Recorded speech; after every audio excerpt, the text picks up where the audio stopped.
हमने अभी तक हिंदी व्याकरण की टॉपिक वर्णमाला की क्लास में स्वरों की बातें की थी।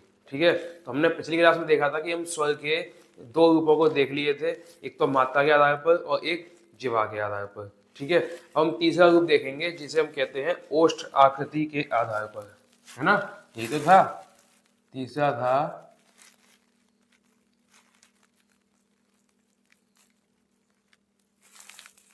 ओष्ठाकृति के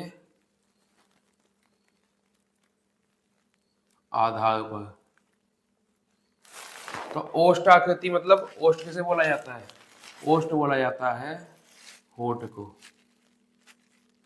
किसको? होठ को ओष्ठ बोला जाता है। तो अब हमें ये समझना है कि जब हम स्वरों का इस्तेमाल करते हैं बोलने के लिए, उच्चारण करते हैं, तो वो हमारे होठों की आकृति कैसी होती है। तो तीन प्रकार से आपकी आकृति होगी। नंबर 1, सामान्य या उदासीन। नंबर 2, सामान्य या उदासीन एक। दूसरा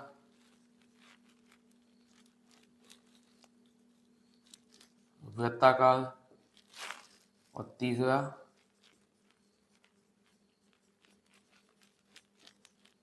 अवृत्ताकार। ठीक है, तो हम होठों के आधार पर, होठों की आकृति के आधार पर तीन तरीके से या तीन प्रकार से हम पढ़ते हैं स्वरों को। तो स्वर अगर सामान्य या उदासीन होगा तो कैसा होगा? आ, कोई आकृति नहीं बनती होठों की। वृत्ताकार होगा तो उ, ऊ, ओ, ओ। ये चार स्वर होते हैं जिनको बोलने पर आकृति गोल होती है, वृत्त के समान, मतलब गोल। ठीक है, वृत्त के आकार की लिखा है, वृत्ताकार तो वृत्त के आकार की। अवृत्ताकार मतलब यहाँ पे वृत्त नहीं बनेगा, वृत्त के अलावा कोई भी डिजाइन बन सकता है, कोई भी आकार बन सकता है। तो ऐसा कौन सा होगा? एक तो ई, ई, ए। ठीक है, और कौन सा बच गया इसमें? बड़ा आ। तो कितने हो गए ये? एक ये, चार ये, और 5 ये, कुल 10 स्वर हो गए। तो हम ये देखते हैं कि होठों के आकृति के आधार पर जो स्वर बनते हैं वो तीन प्रकार से बनते हैं: सामान्य या उदासीन स्वर, वृत्ताकार स्वर, अवृत्ताकार स्वर। उदासीन स्वर में छोटा आ होगा, वृत्ताकार स्वर में ऊ, ओ। देखो होठ गोल हो गए तो बस वृत्ताकार हो गया। अवृत्ताकार स्वर में बात की जाएगी तो 5 होंगे: छोटी ई, बड़ी ई, ए और बड़ा आ। ठीक है, तो इनको बोलते समय हमारे होठों की आकृति गोल नहीं होती, इसलिए अवृत्ताकार होते हैं। और अवृत्ताकार होते हैं तो 5 इसमें हो गए, 4 इसमें, 1 इसमें, कुल मिला के कितने हो गए? 10 स्वर हो गए। ठीक है, अब ये हो गए ओष्ठाकृति। चौथा आएगा आपका मुखाकृति के आधार पर।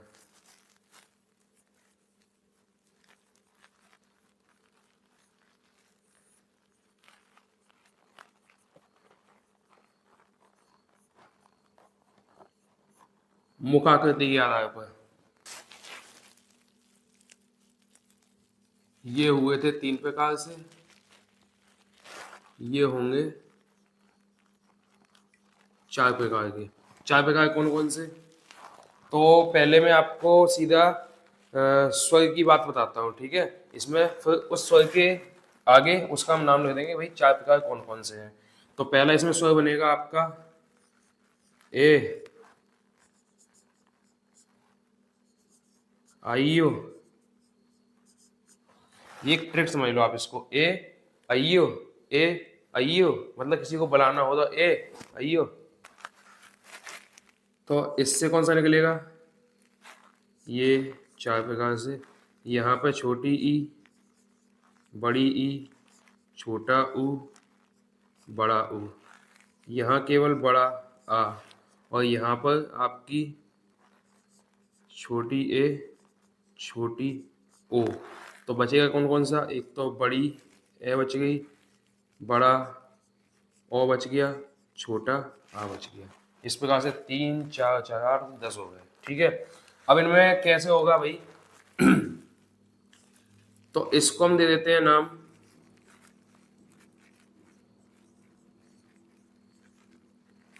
अर्धविव्रत स्वर। इसका हम नाम रख देते हैं विव्रत स्वर। इसको कहा जाता है संवृत स्वर और इसको कहा जाता है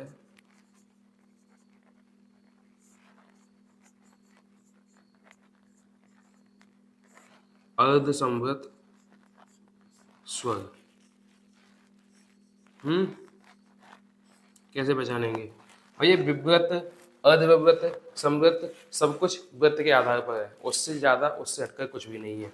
मतलब मुख की आकृति कैसी बनने वाली है, मुख की आकृति बोलते समय कैसी बनने वाली है, तो बस उसी प्रकार से समझाया गया है कि वृत्त के आकार से या आधे वृत्त के आकार से या कैसी। ठीक है, तो अब हमें ये समझना है इनके आगे कि इनको अगर समझा जाए तो अर्धविव्रत में मुंह कितना खुलता है, विव्रत में कितना खुलता है, संवृत में कितना खुलता है, अर्ध संवृत में कितना खुलता है। जो हमारे स्वर कहलाएंगे वो यही कहलाएंगे कि अर्धविव्रत स्वर कौन से होते हैं, तो ए ओ अ। विव्रत स्वर कौन से होते हैं, तो आ। संवृत स्वर कौन से होते हैं, ए ई उ ऊ। अर्ध संवृत स्वर कौन से होते हैं, ए ओ। ये स्वर होते हैं आपके 10। विव्रत में मुंह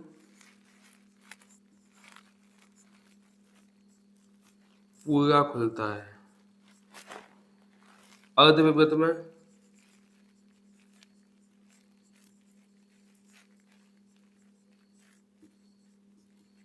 आधा खुलता है। क्या खुलने की बात हो रही है,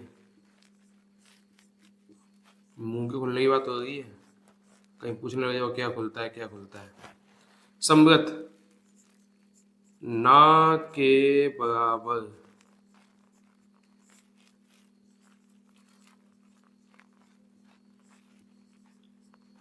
खुलता है, और जो अर्धसंवृत है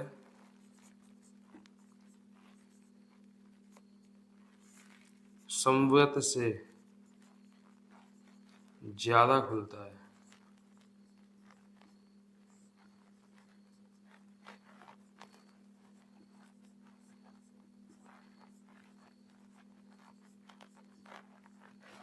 ठीक है,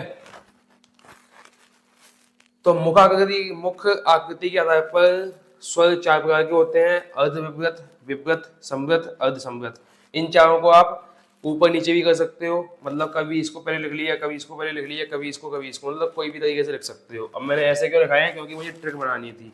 ए आइयो, ए आइयो, मतलब किसी को बुलाना हो तो ए आइयो, तो बस ऐसे ही ए से ए, ये वाली बड़ी ए है तो बड़ी ए, बड़ी ओ और छोटा आ।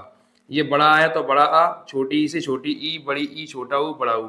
और ओ से होता है छोटी ए और छोटी ओ।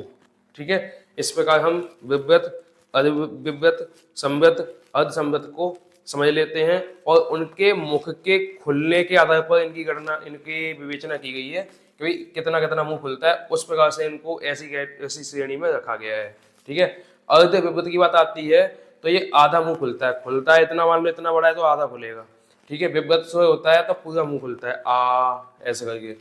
संवृत स्वर होता है तो ना के बराबर मुंह खुलेगा, ई उ ऊ, थोड़ा सा खुल रहा है। और अर्ध संवृत होता है तो संवृत से थोड़ा ज्यादा खुलेगा। ठीक है, संवृत से यानी इस वाले से थोड़ा ज्यादा खुलेगा, ए ओ ऐसे करके। ठीक है, तो इस प्रकार हम समझ जाते हैं कि ओष्ठ आकृति के आधार पर 3 प्रकार से होते हैं, मुख आकृति के आधार पर 4 प्रकार से होते हैं।